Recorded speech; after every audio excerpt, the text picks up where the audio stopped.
They promised to make healthcare affordable. Instead, they made it a luxury. Warren's not letting that slide. Thank you, Mr. Chairman. So let's take stock of where we are today. The federal government has been shut down for 30 days because of President Trump's refusal to negotiate so that millions of families do not lose their health care. As a candidate for president, Donald Trump promised to lower costs for American families on day one. It is now day 283. The price of groceries is up, the price of utilities is up, the price of housing is up, and Republicans are now pushing the price of health care through the stratosphere. We should be focusing on rising costs for American families, but instead, we're meeting today to consider another slate of President Trump's nominees who I fear will do nothing more than rubber stamp Trump's agenda. My concerns are not political. My concerns are substantive. Mr. Gormley and Mr. Cassidy have been nominated to lead critical parts of the nation's housing finance system.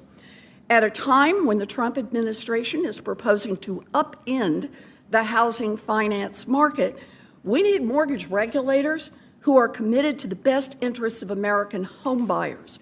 But in their current positions at these agencies, these two nominees have advanced policies that increase costs and dismantle protections for American families.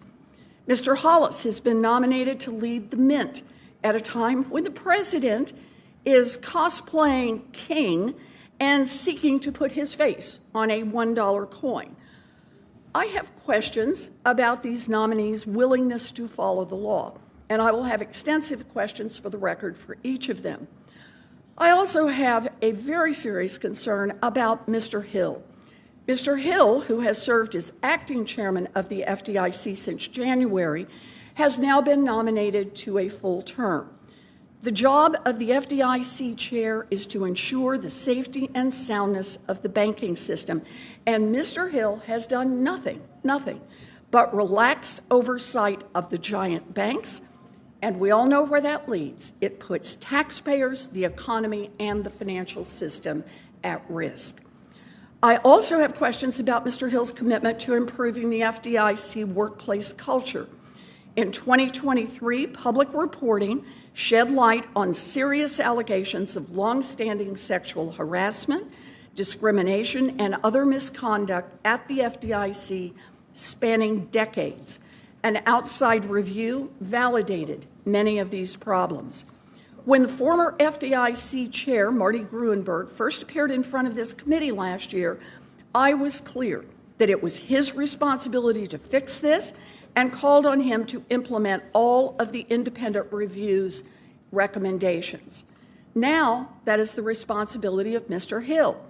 Mr. Hill was a senior FDIC executive from 2019 to 2022, serving under Chairman Jelena McWilliams prior to her sudden resignation amidst a Department of Justice inquiry. According to public records, this was a time when the toxic culture flourished.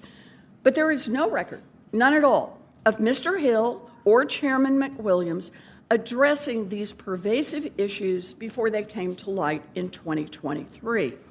Now, in 2024, under the Biden administration, the FDIC board initiated a series of efforts to improve the agency's culture, including establishing a new Office of Professional Conduct. The board, including Mr. Hill, was very active in monitoring the transformation efforts. Mr. Hill, at that time, called it a top priority of the board.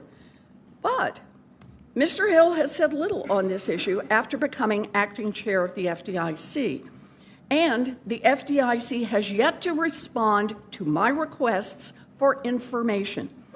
I expect answers to these important questions before we vote on your nomination. The public deserves to know what progress has been made to improve FDIC's culture and whether your interest in doing so is genuine or only exists as part of an effort to stymie the agency's work when there's a Democrat as president. Now, there was supposed to be a fifth nominee in front of us today, Mr. Bryce McFerrin, President Trump's nominee to be XM's first vice president and the vice chair of its board. He withdrew his nomination to be XM's first vice president and the vice chair of its board after I raised concerns about his ties to a UK-sanctioned Russian company. But let me be very clear. Withdrawing the nomination is not enough. Mr. McFerrin should resign from his current position at XM. He simply should not be there. Thank you, Mr. Chairman. I yield back. What we just watched is Elizabeth Warren doing what very few politicians still have the courage to do. She's naming the rot. Not in vague terms, not through political niceties, but by calling out in plain English that Republican policies are pushing the cost of healthcare through the stratosphere, and that ordinary Americans are the ones paying the price. Let's slow this down and really think about what's happening here. The government has been shut down for 30 days. That's an entire month of missed paychecks, delayed healthcare claims, stalled benefits, and public workers sitting at home. Not because we ran out of money, but because of a political standoff. A standoff over control, over power, over whose pain gets weaponized to score political points. And in the middle of that chaos, instead of dealing with the rising cost of living, groceries, rent, utilities, medicine, Republicans are confirming nominees whose track records read like a corporate wish list. These aren't reforms for the people, these are rewards for the powerful. Warren lays it out clearly. These nominees come from agencies that are supposed to protect consumers, stabilize the economy, and keep our housing and banking systems safe. Yet time and again, they've sided with deregulation, with Wall Street, with the same reckless hands-off philosophy that led us straight into the 2008 collapse. When Warren says, "We all know where that leads," she's reminding the country of something we keep forgetting. Deregulation doesn't create freedom, it creates inequality.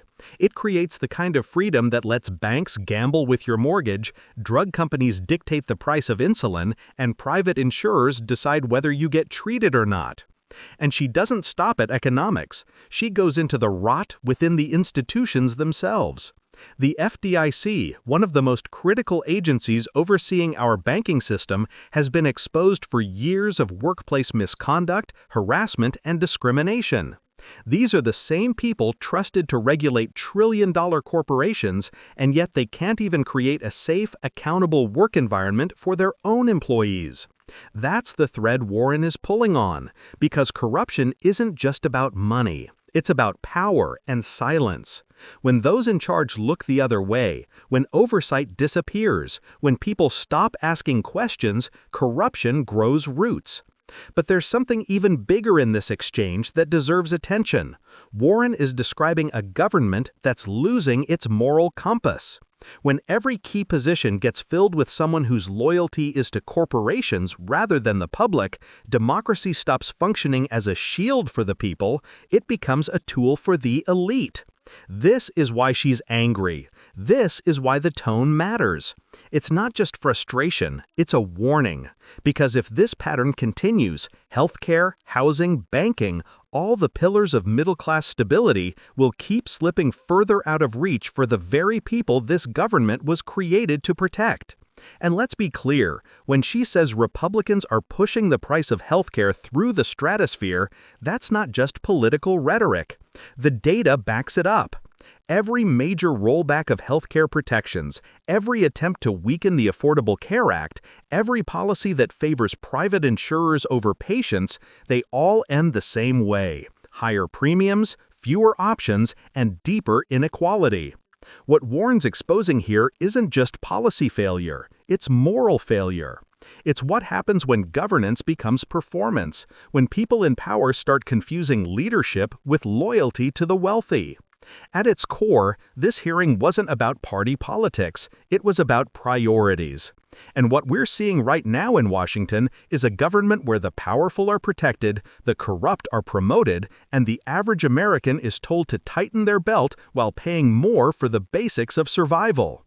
That's why Warren's message hits home, because it's about dignity, about fairness, about the belief that the government should serve the people who fund it, not the corporations that lobby it. So the question is, when politicians say they're fighting for the American family, do they actually mean it? Or is that just another slogan to mask an agenda that keeps the rich richer and the rest of us struggling to stay afloat? This is the conversation that needs to be happening, because healthcare, housing, and stability shouldn't be luxuries, they should be rights. And Warren's outrage isn't about politics, it's about survival. Don't forget to like, share, and subscribe to Left Lens, where we look beyond the headlines, break down the power plays, and bring clarity to the issues shaping your life. Because democracy only works when people understand what's being done in their name.